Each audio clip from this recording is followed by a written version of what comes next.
El Ministerio Evangelístico Internacional Kedushá, Santidad, presenta su programa Historia del Futuro. Un viaje a través del tiempo, de los actuales acontecimientos mundiales y de las catástrofes naturales, a la luz de la profecía bíblica, que nos anuncian el inminente arrebatamiento de la Iglesia. Jesucristo dijo: cuando estas cosas comiencen a suceder, erguíos y levantad vuestras cabezas, porque vuestra redención está cerca. Bajo la conducción del Dr. David Diamond, conferencista judío cristiano.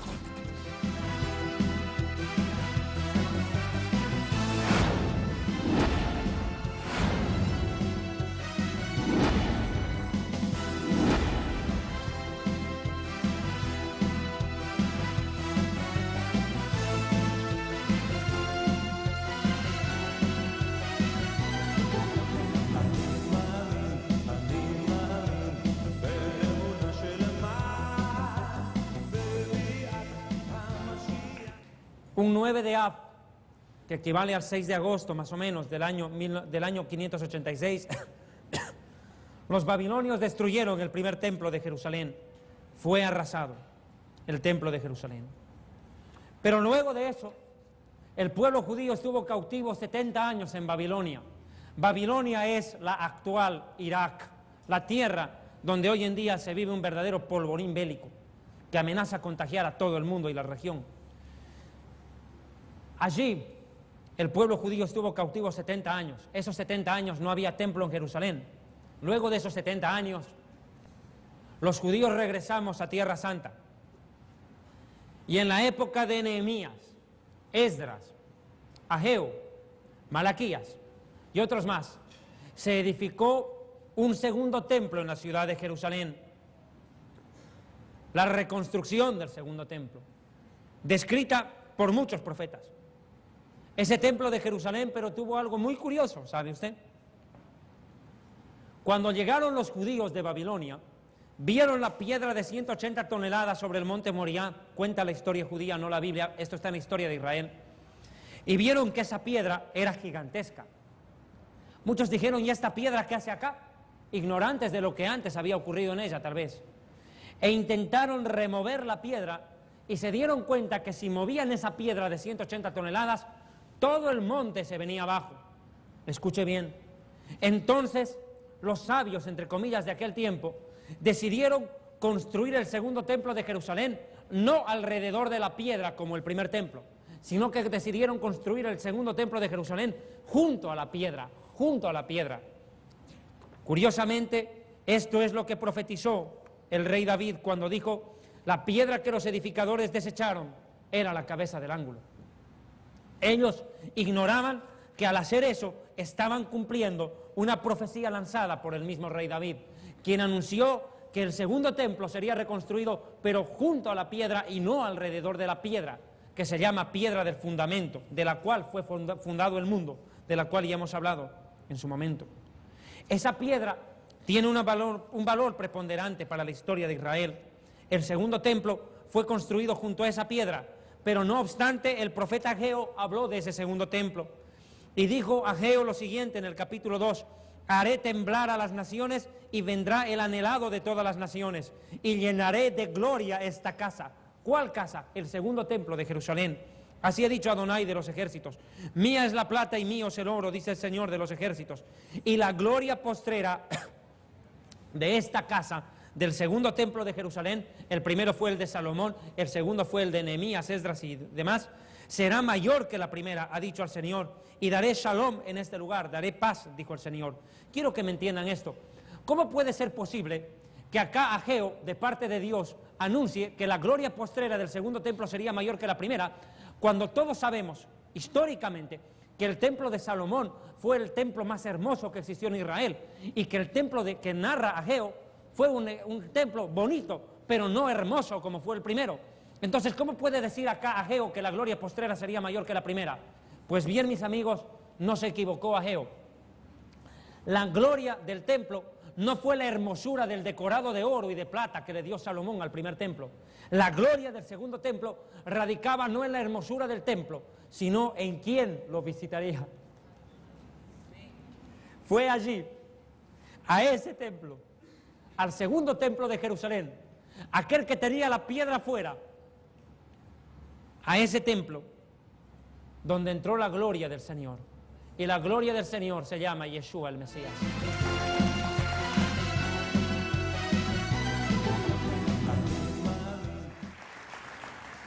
Y en efecto, vuelvo al punto, los talmidim, los discípulos, le dijeron al Señor, mira los edificios y el templo. Y el Señor les dijo, ¿veis todo esto? De cierto os digo que aquí no quedará piedra sobre piedra que no sea derribada. Y en efecto, el 9 de Av, otra vez esta fecha, el 9 de Av suele caer en agosto o septiembre, les dije yo, en el calendario de ustedes, pero en el calendario judío es una fecha fija. El 9 de Av es una fecha muy lamentable para el pueblo judío. En esa fecha, Dios castigó a la nación y determinó que vagaríamos 40 años en el desierto. Esa misma fecha fue cuando Corés entró, por haber rebelado contra Dios, agarró y se abrió la tierra y se lo tragó. En esa misma fecha, Moisés recibió la sentencia de no entrar a la tierra prometida. En esa misma fecha, se destruyó el primer templo de Jerusalén, el 9 de Av. El 9 de Av sirvió también como fecha para la destrucción del segundo templo. El 9 de Av fue ordenada la expulsión de los judíos de España. El 9 de Av comenzó la Inquisición. El 9 de Av comenzó el holocausto nazi. El 9 de Av, en el calendario judío, marca las más grandes desgracias de la historia de Israel. Por eso, cuando llega ese día, nosotros los judíos nos sacamos los zapatos y entramos descalzos a la sinagoga y nos echamos ceniza o polvo en la cabeza y todo el día leemos el libro de las Lamentaciones, recordando la destrucción y el dolor de nuestro pueblo. Ese 9 de Av del año 70 después de Cristo entró el emperador Tito del Imperio Romano y arrasó la ciudad de Jerusalén y la destruyó. Ese día fue destruido el segundo templo de Jerusalén, arrasado por completo, arrasado totalmente. A la ciudad de Jerusalén le cambiaron el nombre, la dejaron de llamar Jerusalén y los romanos le pusieron como nombre Aelia Capitolina. Y a la tierra de Israel le cambiaron otro nombre, le pusieron el nombre de Filistim, tierra de filisteos o tierra de palestinos. Después se los llamó Palestina. Cuando ustedes dicen Palestina, ustedes cometen un error, que es horror, diría yo, porque quieren desjudaizar a la nación de Israel. Cuando ustedes mencionan Palestina, están diciendo que Israel no existe y ponen en duda su propia fe. Así de sencillo es. Los romanos le cambiaron el nombre. Los romanos, cuando los romanos incendiaron Jerusalén, tal era su regocijo que gritaban, yep, yep, hurra, Jerusalén está perdida, Jerusalén está perdida, yep, yep, hurra. Y ellos se vanagloriaron porque destruyeron la ciudad más importante del mundo y se llevaron como trofeo el candelabro, la menorá. Se lo llevaron como un trofeo hasta el Vaticano. ¿Cómo se llamaba? Juan Pablo II devolvió lo que nos pertenecía a nosotros, ¿eh? Se acordó de devolvernos, más bien. Después de unos siglos, casi 2000 años tardaron en devolvernos lo que nos pertenecía, el candelabro. Pero Jerusalén en aquella destrucción quedó arrasada por completo. Y los judíos fuimos desperdigados por toda la tierra. Pero en esta historia fascinante de Jerusalén tengo que mencionar algo. Les dije hace un momento, el Corán, el libro de la religión musulmana, que aglutina a 1.000 millones de musulmanes, 700 millones de árabes y 4 millones de palestinos, en el Corán jamás figura la palabra Jerusalén. Curiosamente, la Biblia la menciona en 800 oportunidades, 600 veces en el Antiguo Testamento y 200 veces en el Nuevo aparece la palabra Jerusalén. En el Corán, nunca. Curiosamente, Jerusalén, para el mundo musulmán, hoy se ha convertido en el tesoro, en el trofeo por el cual combatir. ¿Pero por qué? Ahora me entenderá.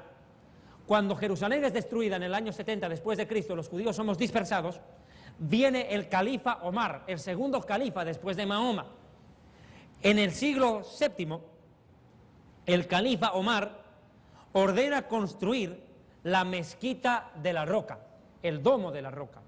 Cuando ustedes miran las imágenes de Jerusalén, lo primero que van a ver es una cúpula dorada. La primera imagen que uno ve de Jerusalén en televisión es una cúpula dorada, que está colocada justo sobre la roca sobre la cual algún día Dios fundó el mundo, sobre la cual Abraham iba a sacrificar a Isaac, aunque los musulmanes dicen que el que iba a ser sacrificado era Ismael y no Isaac.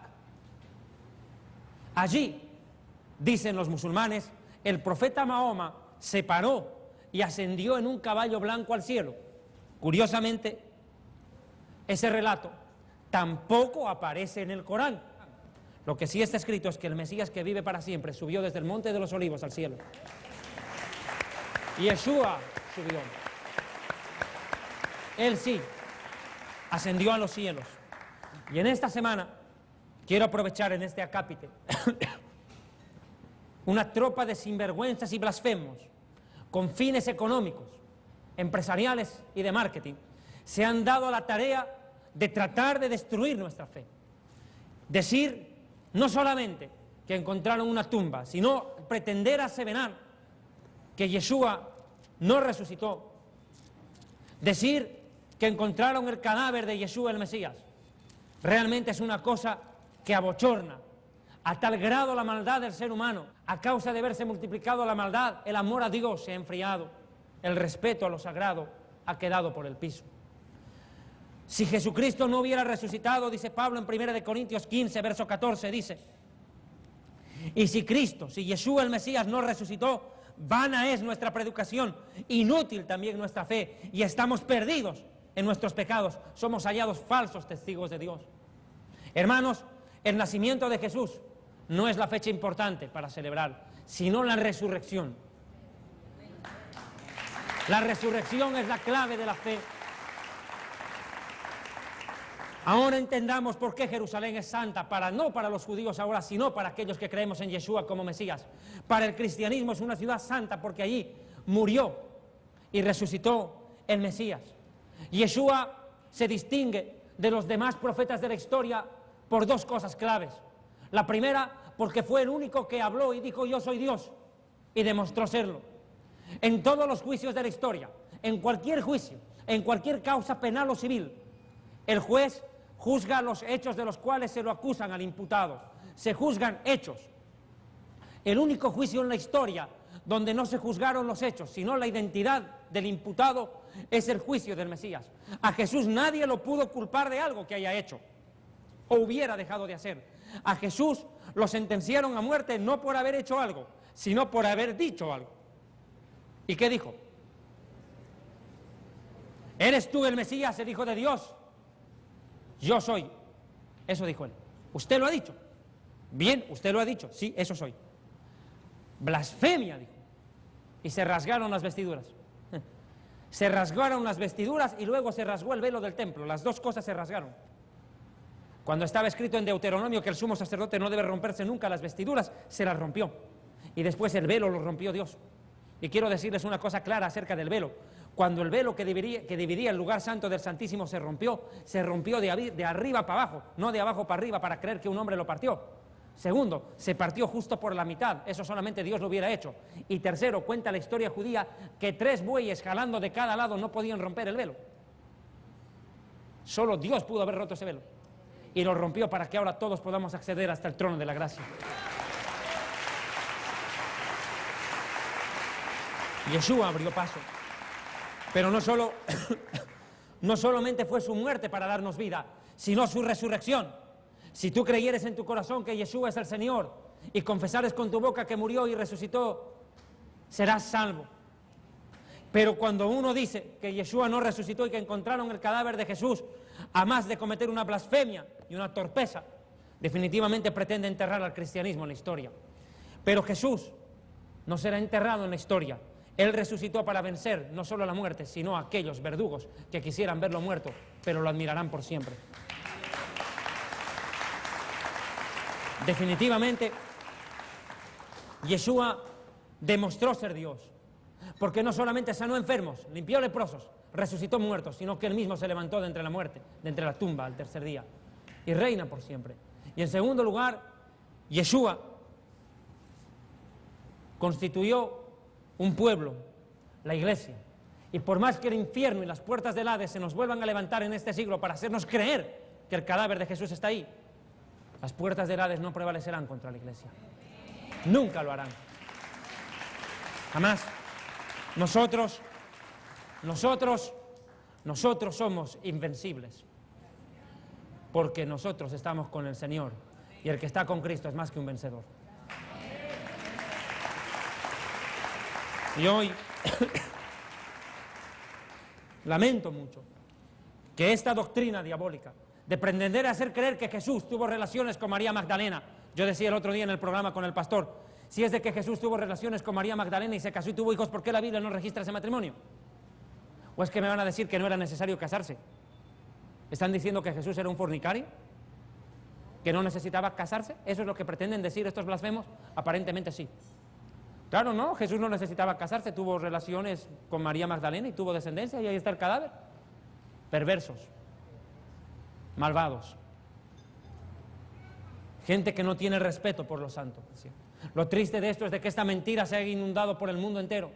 Los católicos el otro día me hablaban emocionados: ha encontrado la tumba de Jesús, ha escuchado, han encontrado la tumba de Jesús. Yo les decía: usted es capaz de creer que Jesús tuvo hijos con María Magdalena, pero ustedes católicos perversos no son capaces de creer que Jesús tuvo hermanos y hermanas. Eso sí lo ponen en duda, cuando está escrito en la Biblia que Jesús tuvo hermanos y hermanas, pero los católicos no quieren creerlo. Eso no quieren creer. No quieren creer lo que está escrito, pero prefieren creer semejante blasfemia y barbaridad. Jesús fue tentado. La samaritana lo tentó. Le dijo: vamos a sacar agua del pozo de allá, le dijo. Y Jesús le dijo: ve y llama a tu marido. ¿Qué tenía que ver el agua con el marido ahí? Nada. ¿Y por qué cree que le preguntó? Y le dijo: no tengo marido, le dijo. Seguía insistiendo la mujer. Ante eso Jesús le dijo: claro, porque 5 has tenido y el que ahora tienes tampoco es tu marido. ¿Y ahora qué quieres conmigo? Eso fue lo que pasó. En honor a la verdad, eso fue lo que pasó. La samaritana lo estaba tentando. Lo estaba tentando. Y el Señor le dijo: ven, llama a tu marido. Nada tenía que ver el marido en la charla. Usted seguramente pensará: sí tenía mucho que ver. Lo tentó y el Señor no pecó. El Señor fue tentado en todo según nuestra semejanza, pero Él nunca pecó. Aseverar que Jesús tuvo descendencia con María Magdalena es una blasfemia. El Mesías Yeshua cierra la dinastía de David. La dinastía de David gobierna la nación de Israel, y el último rey de esa dinastía es el Mesías, que reina para siempre. Él no iba a dejar herederos. Por tanto, en el Mesías acabó la dinastía. Él no tenía que dejar herederos, por tanto no iba a tener descendientes. Es absurdo pretender creer semejante blasfemia. Lo triste es que esta doctrina, esta blasfemia, se está regando por el mundo. Imagínese usted ir a predicar ahora a la India o a la China y decirle: Jesús venció la muerte, para que después nos digan en la cara y se nos diga: no, pero si la gente dice que encontraron la tumba. Hasta eso vamos a tener que explicar de nuevo. Para ir cerrando la parte final de la historia de Jerusalén, les diré algo. Hoy en día, volviendo al tema, si me lo permiten, esa mezquita de la Roca está ubicada en el lugar donde antes estaba el monte del templo. Allí donde se dieron lugar todos los acontecimientos que he venido mencionando, allí se levantará muy pronto un tercer templo judío. Muchos han especulado y han dicho que el pueblo judío, para poder reconstruir el templo de Jerusalén, tiene que destruir la mezquita. En estas semanas ha habido un conflicto terrible en Jerusalén. No sé si recordarán las noticias de la semana pasada, cuando se cayó un pedazo del muro de los lamentos, no del muro de los lamentos, de uno de los túneles que va al muro de los lamentos, y ahora el gobierno de Israel ha ordenado colocar un puente. No sé si recordarán, esta semana pasó eso, y los musulmanes reaccionaron con violencia al ver que los judíos empezaron a construir el puente. Pues ese lugar tan sagrado, de 180 toneladas con esa piedra ahí, es el lugar más disputado en el mundo entero. ¿Y qué ocurre? Yo he estado leyendo las noticias estos días, y el gobierno de Israel ha recibido una petición formal de los rabinos judíos de una vez empezar la construcción del tercer templo en Jerusalén. Amados hermanos, la construcción del tercer templo se llevará a cabo. Esa es una prueba clara de que el anticristo ya está. Porque en ese templo el anticristo cometerá la abominación desoladora, sentándose en el lugar santo y haciéndose llamar Dios. Yeshua dijo que cuando eso ocurra, los que estén en Israel, en Judea, huyan a los montes, que ahí comenzaría la gran tribulación. Hermanos, Apocalipsis 11:2 da la respuesta a esto. Muchos dicen de que los judíos van a tener que derribar la mezquita árabe para construir el templo. Quiero aclararles algo. Nosotros los judíos, fuera de la Biblia, tenemos el Talmud. El Talmud son un código de leyes que también rigen la vida y la conducta de la nación de Israel. Y el Talmud prohíbe a los judíos destruir templo de otra religión. No puede destruirse. Los judíos no pueden destruir la mezquita, pero lo que harán es construir al lado de la mezquita.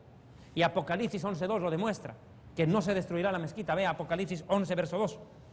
Entonces me fue dada una caña semejante a una vara de medir, y se me dijo, levántate y mide el templo de Dios y el altar y a los que adoran en él, pero el patio que está fuera del templo, déjalo aparte y no lo midas, porque ha sido entregado a los gentiles, en este caso a los musulmanes, y ellos pisotearán la ciudad santa 42 meses, el tiempo de la gran tribulación.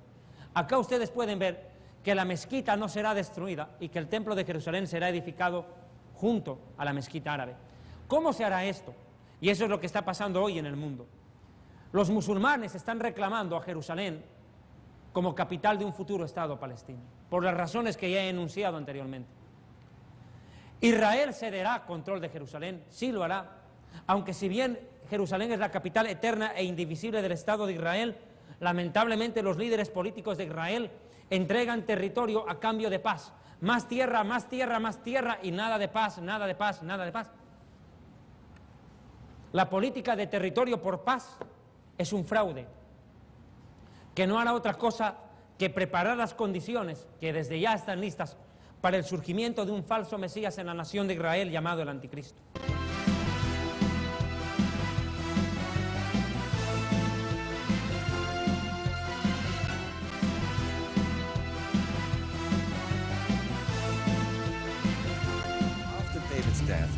Luego de la muerte de David, el rey Salomón, su hijo, construyó el primer templo judío allá en la cima del monte Moria, el mismo sitio donde Abraham estuvo a punto de sacrificar a su hijo Isaac en obediencia al mandato divino. Desde ese momento, el monte Moria se convirtió en Sión, el lugar más sagrado para los profetas judíos de aquella época. El primer templo construido por Salomón fue destruido en el año 586 a.C. por los ejércitos del rey Nabucodonosor. Luego de ser reconstruido en el año 516 a.C., el segundo templo permaneció en este lugar durante 656 años, hasta que llegaron los romanos en el año 70 después de Cristo, cumpliendo así una profecía de Jesús que poco antes de su muerte expresó a sus discípulos. ¿Veis todo esto? De cierto os digo que no quedará aquí piedra sobre piedra que no sea derribada. Jesús predijo que el templo sería demolido piedra por piedra, pronóstico que el ejército romano del emperador Vespasiano, a las órdenes del general Tito, cumplió al pie de la letra 40 años más tarde. Jerusalén acabó saqueada e incendiada y 100.000 judíos fueron crucificados por toda la ciudad. Los romanos quemaron también el templo, hecho mayormente de madera y adornado con oro y plata. Los metales fundidos se colaron por entre las grietas de las piedras que formaban el cimiento. Los soldados desbarataron luego los cimientos para hacerse con el oro y la plata. Así no quedó una sola piedra sobre otra, y se cumplió textualmente la profecía de Jesucristo. Lo único que quedó del templo fue este muro de contención, construido para poder aplanar la cima del monte Moria y asentar el templo sobre ella. Ahora se lo conoce como el Muro Occidental, lugar a donde acuden los judíos a orar. Después del saqueo de Jerusalén en el año 70 de nuestra era, el pueblo judío se dispersó por todas las naciones de la tierra, la diáspora profetizada por Moisés en el Levítico. Y a vosotros os esparciré entre las naciones, y desenvainaré espada en pos de vosotros, y vuestra tierra estará asolada, y desiertas vuestras ciudades. Durante casi 1900 años, los judíos se aferraron a las numerosas profecías del Antiguo Testamento que predecían su posterior regreso a la tierra de Israel. Este es probablemente el predio religioso más conflictivo del mundo. El monte Moria, el lugar sagrado en que el pueblo judío, en el primer milenio de su historia, realizaba sacrificios de animales. Según la tradición islámica, fue aquí donde el profeta Mahoma ascendió al cielo a comienzos del siglo VII. Y según la profecía bíblica, es aquí también donde se erigirá el tercer templo judío.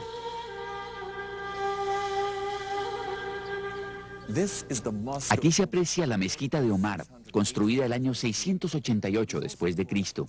Se la llama también el Domo de la Roca, ya que dentro de ella se encuentra la roca sobre la que Abraham iba a sacrificar a Isaac. Es tal el significado que tiene para los judíos la reconstrucción del templo en el monte en que estuvo situado, que durante siglos han rezado para que ello acontezca. Al final de toda boda judía rompen un vaso para rememorar la destrucción del templo. De hecho, la construcción del tercer templo está bien pasada la etapa de planificación. Aquí en medio de una rotonda construida por la Municipalidad de Jerusalén, cerca del pórtico de Damasco, se encuentra la que algunos consideran la piedra angular del nuevo templo. The Bible tells us, and you shall make for me a sanctuary that I will dwell among you. So that's really the comprehensive commandments regarding the construction of the temple. And then there are many other commandments as well. The commandments really can be fulfilled today in a number of ways, kind of in absentia, or maybe kind of in a piecemeal fashion, in view of the impediments towards actually building the temple until such time as it is more fitting.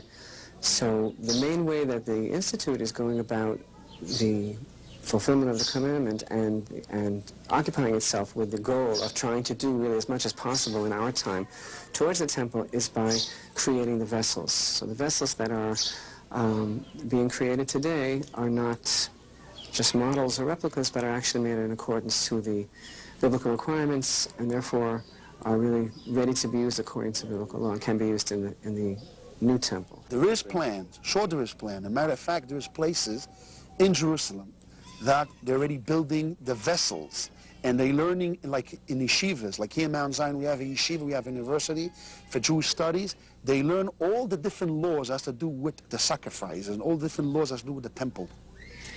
And they're preparing themselves. If they're priests, they come from the tribe of Levites, so then they prepare themselves to be ready, and all this come to unfold, they will be ready to serve God in the temple.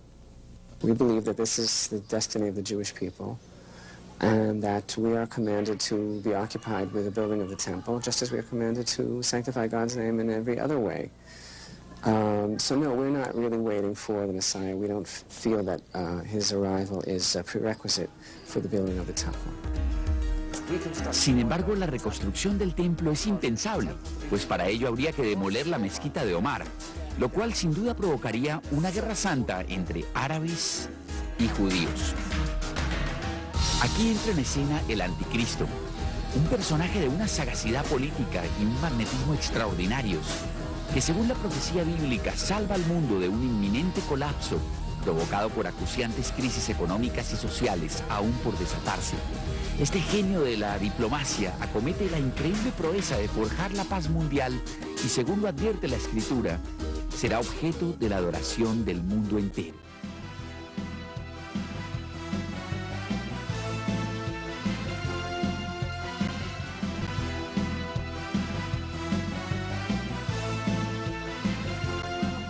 Jerusalén se está convirtiendo en el conflicto mundial, en el centro y el foco de todos los enredos políticos y diplomáticos.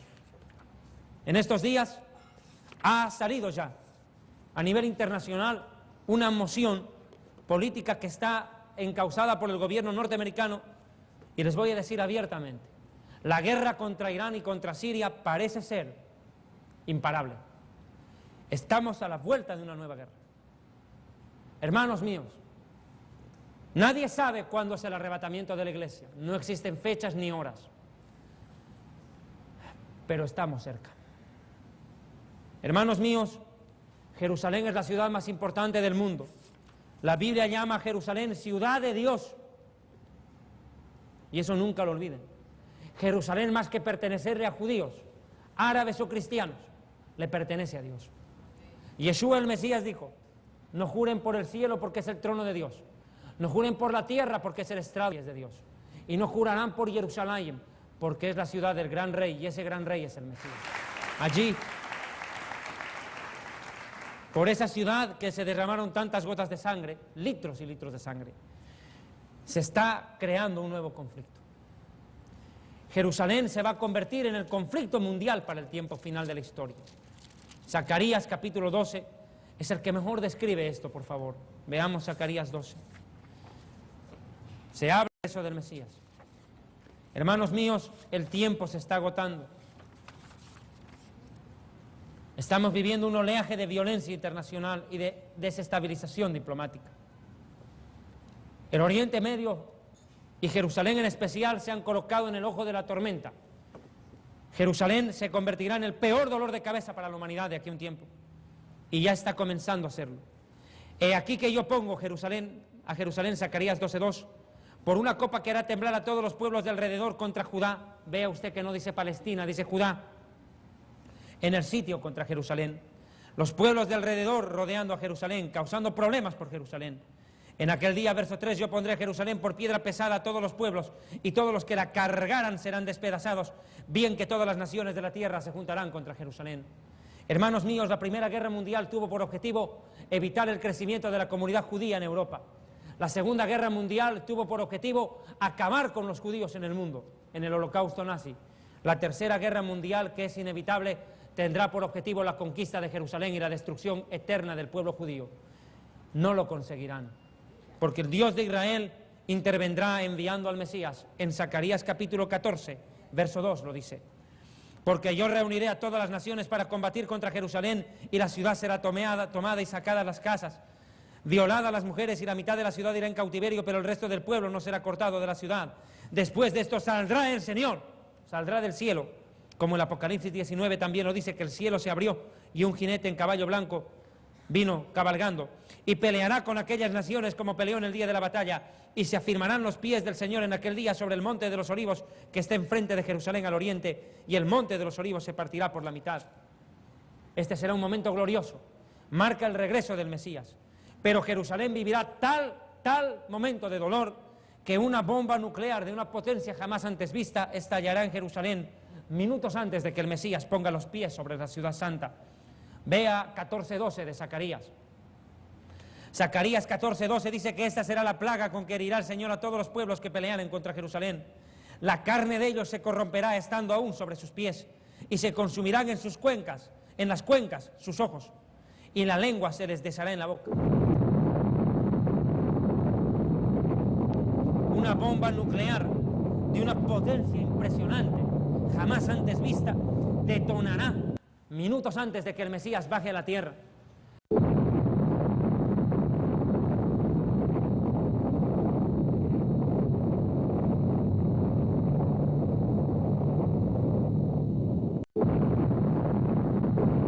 Los ángeles bajarán y se enfrentarán al anticristo y sus soldados. En esos días el anticristo habrá provocado la campaña del Armagedón, la más grande de todas las batallas. Cuando Napoleón Bonaparte estaba en Tierra Santa y observó el valle de Josafat o valle de Jarmegidó, el valle de Armagedón, Napoleón dijo: si yo tuviera la potestad de reunir a todos los ejércitos del mundo en este lugar, los vencería, porque este es el lugar ideal para ganar una batalla. En ese lugar David mató a Goliat. En ese lugar Débora y Barak juzgaron a la nación de Israel. En ese mismo lugar el Mesías acabará con el anticristo. Pero no será un momento fácil para Jerusalén, no será un momento fácil para la nación de Israel y para el pueblo judío. Será el momento más terrible en la historia de mi pueblo. Oigan bien, ni todo el sufrimiento unido del pueblo judío se compara con los días futuros de Israel. Escucha bien. Ni todo el sufrimiento unido de la historia de Israel se compara con los días que se esperan. Hermanos, lo más triste es de que en esos días muchos cristianos tibios también tomarán parte, si no se van en el arrebatamiento. La ciudad se verá rodeada por todas las naciones. El anticristo reunirá a todas las naciones del mundo y se enfrentará a los chinos en la batalla del Armagedón. Chinos, 200 millones de soldados que cruzarán el Éufrates en Irak, según Apocalipsis, llegarán a Israel, y el anticristo con todas las naciones le saldrá al encuentro y estallará una pelea entre ellos e Israel en medio. Ese momento la desesperación será tan grande para los judíos que el pueblo judío en su desesperación gritará el Salmo 121: alzaré mis ojos a los montes, ¿de dónde vendrá mi socorro? Mi socorro viene del Señor que hizo los cielos y la tierra. No dará a tu pie el resbaladero, ni se dormirá el que guarda a Israel. El sol no te fatigará de día, ni la luna de noche. En la nación de Israel gritará el Salmo 121, alzará los ojos a los montes. Será tan grande la desesperación que Israel hará detonar una bomba nuclear para tratar de salvarse de semejante guerra, porque los dos enemigos tendrán el común no solo de destruirse entre ellos, sino de destruirnos a nosotros los judíos. En ese momento el Señor intervendrá y responderá el Salmo 2. ¿Por qué se amotinan los pueblos y los pueblos consultan cosas vanas contra el Señor y contra el Mesías? El Señor se reirá de ellos y los turbará con su ira. Y ahí el Mesías bajará a Jerusalén. Bajará a Jerusalén el Mesías cuando haya estallado esa bomba nuclear. Y ese momento el Mesías reinará, bajará a Jerusalén, ordenará. Va a haber un enfrentamiento, no me quiero anticipar, no quiero correr en esto. Será un momento tan terrible para la nación de Israel que los ángeles del cielo bajarán. Dice la Biblia en el Apocalipsis que el Señor vendrá con los ejércitos celestiales, o el mismo Jesús dijo que vendrá con los ángeles del cielo para separar trigo de cizaña. Los ángeles bajarán y se enfrentarán al anticristo y sus soldados. El anticristo le dirá a los chinos: dejemos de pelear entre nosotros, que el enemigo en común está bajando. Y pelearán contra el Cordero, pero el Cordero le vencerá.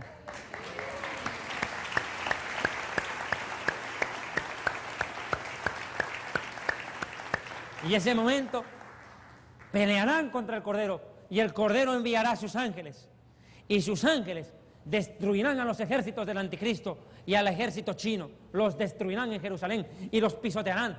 Dice de que la sangre se regará por 320 kilómetros a la redonda, y habrá tal mortandad, dice que las carnes de ellos servirán para que los animales se sacien, y habrá un gran banquete en Israel, porque todos los animales vendrán a saciarse de la carne de esos soldados de todas las naciones que estarán en Jerusalén.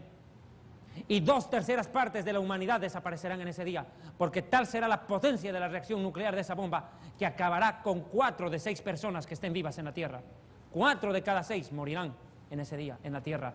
El mundo quedará prácticamente sin habitantes, pero el Mesías bajará, salvará a la nación de Israel, y los judíos lo verán bajar al Mesías y le mirarán al que traspasaron. Y ese momento la nación de Israel se convertirá por completo, y todos los judíos del mundo reconocerán a Yeshua como el Mesías, para que se cumpla que todo Israel será salvo. Todo Israel se salvará. Llegará el día en el cual nosotros dejemos de ser un remanente. Hoy en día, por cada 200.000 de ustedes, solo un judío se convierte. Ese es el promedio, 200.000 a uno, si no es más. Pero en aquel día todos los judíos reconocerán a Yeshua como el Mesías, el Rey de Israel. Y sabe, ahí comenzará el fin del gobierno humano para dar paso al reino de Dios. El anticristo y el falso profeta serán lanzados a un lago de fuego. El diablo será amarrado en el abismo, y las naciones que atacaron a Israel perecerán. Y el Señor separará trigo de cizaña. El trigo entrará al reino de Dios y la cizaña al fuego. Y la iglesia regresará desde el cielo.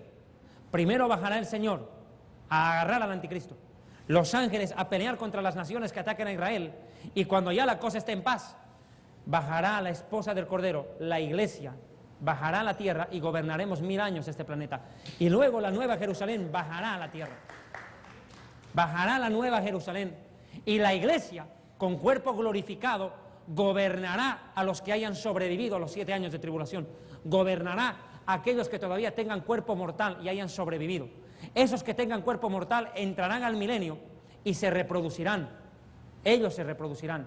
Pero los de la iglesia con cuerpo glorificado gobernarán y no se podrán reproducir. Y gobernaremos 1000 años la tierra. En esos 1000 años el gobierno tendrá su centro en Jerusalén.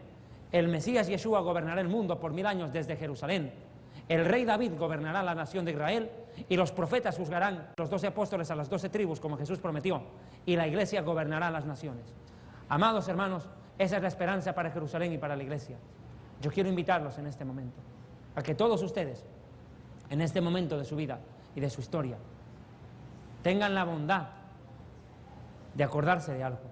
Hay una llave para entrar al corazón de Dios y se llama Jerusalén. Cuando ustedes oran por la paz de Jerusalén, no están pidiendo que el anticristo venga a firmar la paz, están pidiendo que el reino de Dios venga a la tierra. Porque solamente habrá paz en el mundo cuando haya paz en Jerusalén, y solamente habrá paz en Jerusalén cuando Yeshua HaMashiach reine para siempre. Que Dios les bendiga, muchas gracias.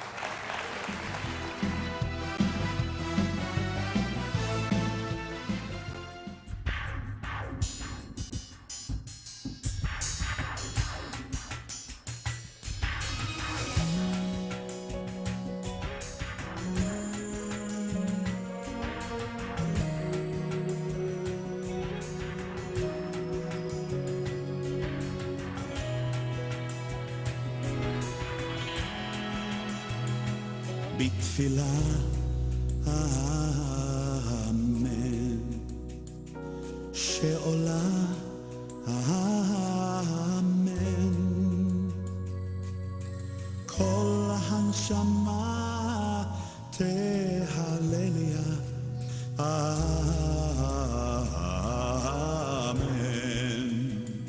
ותן ברכת שלום ושמור על ביתנו, הרב אותנו לחלום שבתותינו,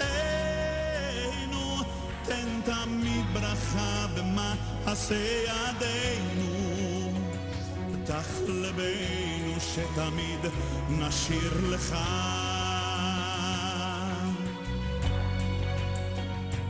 אלוהי אמן,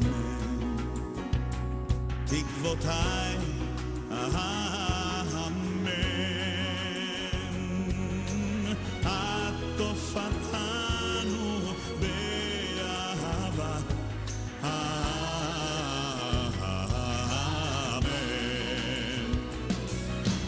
תן לנו חיים ושמור עלינו, תן שתיגשם אהבתנו,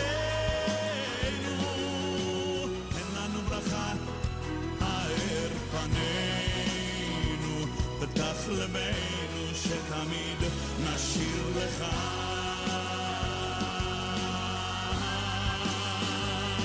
לעולם אמן,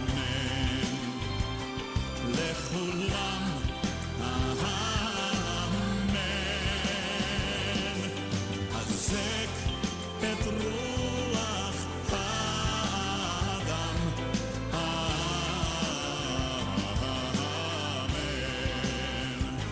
בתפילה אמן, לשלום אמן, כל הנשמה תהלליה, אמן,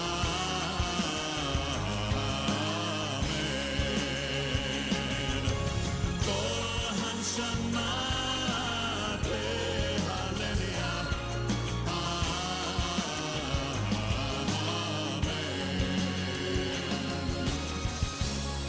אמן, אמן, אמן, אמן.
ברוך אתה אדוני, אלוהינו מלך העולם. Bendito seas tú, oh Dios, guardador de tu palabra, guardador de tu pueblo, guardador de tu ciudad, Jerusalén.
Dios envió al ángel Gabriel a Nazaret, pueblo de Galilea, a visitar a una joven virgen comprometida para casarse con un hombre que se llamaba José. Ante estas palabras, María se perturbó. No tengas miedo, María. Dios te ha concedido su favor. Quedarás encinta y darás a luz un hijo, y le pondrás por nombre Jesús. Él será un gran hombre, y lo llamarán Hijo del Altísimo.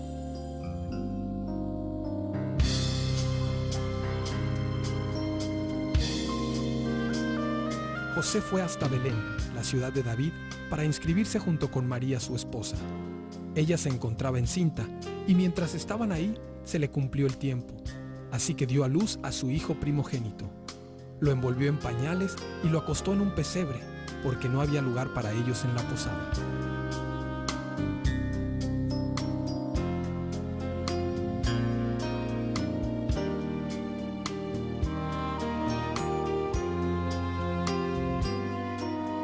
Cuando cumplió 12 años, fueron allá según era la costumbre. Terminada la fiesta, emprendieron el viaje de regreso, pero el niño Jesús se había quedado en Jerusalén sin que sus padres se dieran cuenta. Ellos hicieron un día de camino mientras lo buscaban entre los parientes y conocidos. Al cabo de 3 días, lo encontraron en el templo, sentado entre los maestros, escuchándolos y haciéndoles preguntas. Todos los que le oían se asombraban de su inteligencia y de sus respuestas.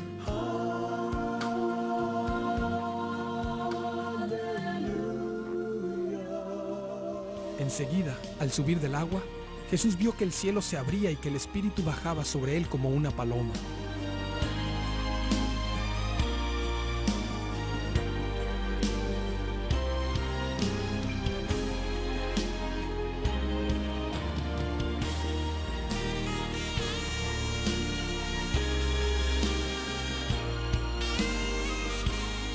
También se oyó una voz del cielo que decía: «Tú eres mi Hijo amado, estoy muy complacido contigo».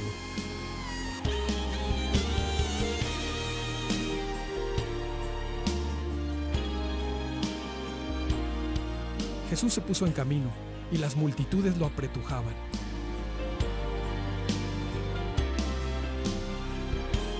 Había entre la gente una mujer que hacía 12 años padecía de hemorragias, sin que nadie pudiera sanarla.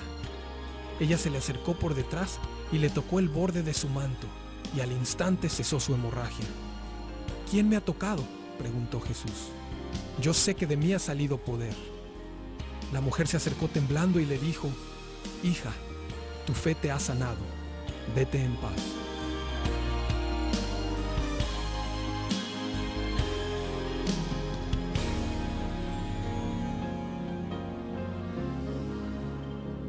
Comenzó a lavarles los pies a sus discípulos. «Pues si yo, el Señor y Maestro, les he lavado los pies, también ustedes deben lavarse los pies los unos a los otros. Les he puesto el ejemplo para que hagan lo mismo que yo he hecho con ustedes». Baruch atah Adonai, Eloheinu melech haolam, bore pri hagafen. Esta copa es el nuevo pacto en mi sangre, que es derramada por ustedes.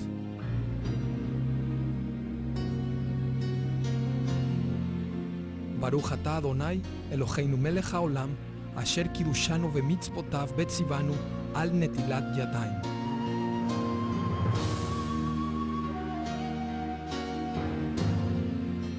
Baruch atah Adonai, Eloheinu melech haolam, hamotzi lechem min haaretz. También tomó pan, y después de dar gracias lo partió y se lo dio a ellos, y dijo: «Este pan es mi cuerpo, entregado por ustedes. Hagan esto en memoria de mí».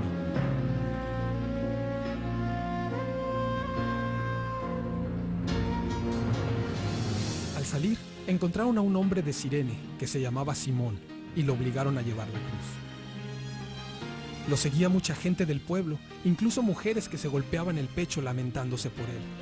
Jesús se volvió hacia ellas y les dijo: «Hijas de Jerusalén, no lloren por mí, lloren más bien por ustedes y por sus hijos».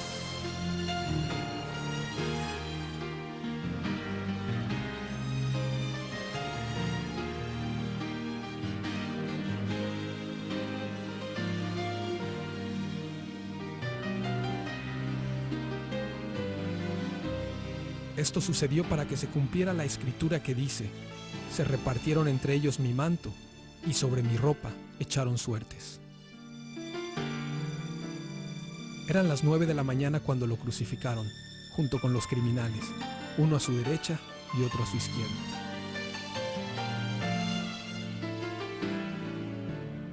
Los que pasaban meneaban la cabeza y blasfemaban diciendo: tú, que destruyes el templo y en 3 días lo reconstruyes, sálvate a ti mismo. Si eres el Hijo de Dios, baja de la cruz.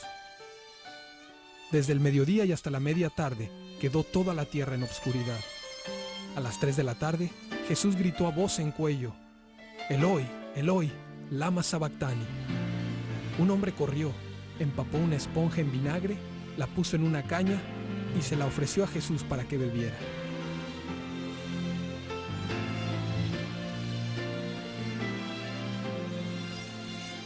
Entonces Jesús volvió a gritar con fuerza y entregó su espíritu. En ese momento, la cortina del santuario del templo se rasgó en 2, de arriba a abajo. La tierra tembló y se partieron las rocas.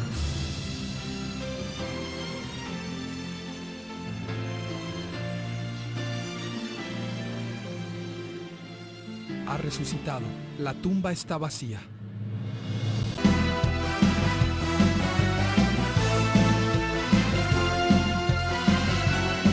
Ministerio Evangelístico Internacional Kedushá, Santidad, presenta Jerusalén y la Tierra Prometida, el plan de Dios para Israel y el fin de los tiempos en Historia del Futuro. Porque para Dios, el futuro es historia. Visita nuestra página web www.historiadelfuturo.tv, porque para Dios el futuro es historia.